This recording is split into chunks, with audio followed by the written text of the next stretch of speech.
It's a very important, thank you, very important issue in customer discovery. And what you really have to do is force the customer to make choices that don't indicate which of those choices would reflect enthusiasm for your product. So, simple example, if you're developing a new piece of smartphone software, create 4 simple landing pages for 4 different versions of that software and show them each one and get them to, oh, I like this part of it, I don't like that. And then say, okay, I need you to buy one of these 4. Which one will you buy right now? No money, just as, if you had to buy one right now, which one would you buy? With them not knowing which of the 4 is yours. It's a great way to keep your sort of research bias out of the discussion. And it's really imperative to do that because everybody wants their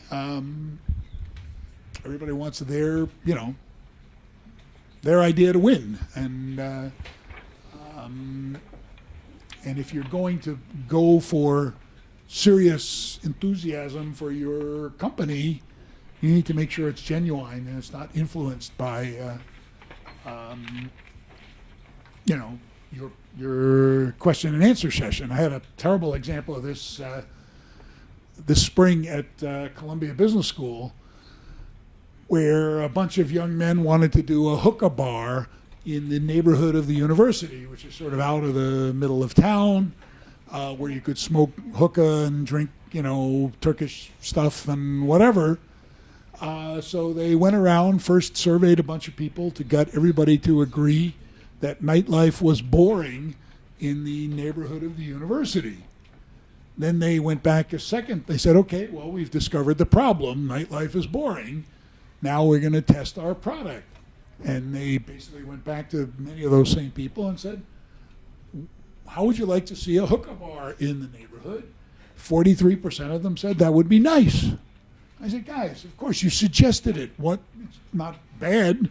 Don't forget, in New York, nobody smokes or wants to be around smoke or details like that.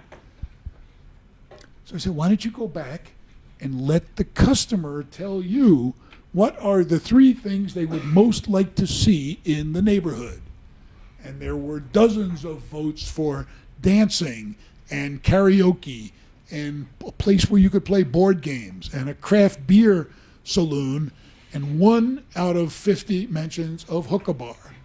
And that's just a simple, great example of how you can dig yourself a deep hole trying to convince yourself that your idea is great. And so they theoretically could have gotten an A in the class for doing customer research that said 43% of the people wanted to have a hookah bar, so they built one. The shame of that is they would be building something, spend money and months of their lives building something that fundamentally nobody wanted.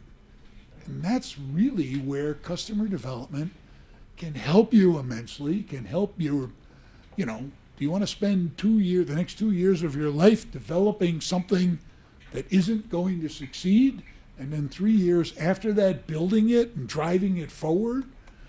Many of the startups that get their initial $100,000 or $200,000 in seed capital can be brought to life by brute force. Enough smart people working hard enough can get it a little bit of revenue and maybe a little bit more revenue and maybe get the product out. But can they build it into a repeatable, scalable, sustainable business that can put your children through college and continue to operate, obviously changing and evolving and pivoting as it goes?